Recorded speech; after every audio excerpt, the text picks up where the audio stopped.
Vitamin D म्हणजे sunlight नाहीये. Vitamin D म्हणजे तुमच्या शरीरातलं कोलेस्टेरॉल डी मध्ये कन्व्हर्ट झालंय सनलाईटमध्ये. कळतंय?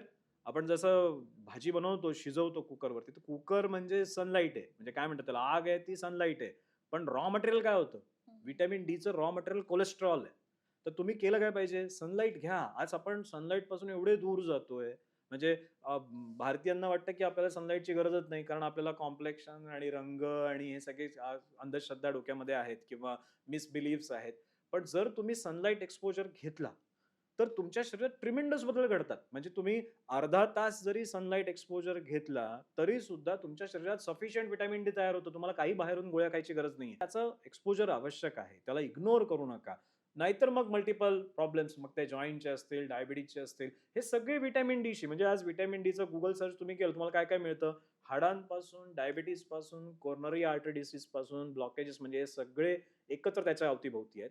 फक्त 30 मिनिटं उन्हात आपण फिरलो, तरी सुद्धा आपल्या शरीरात पुरेसं व्हिटॅमिन डी तयार होतं.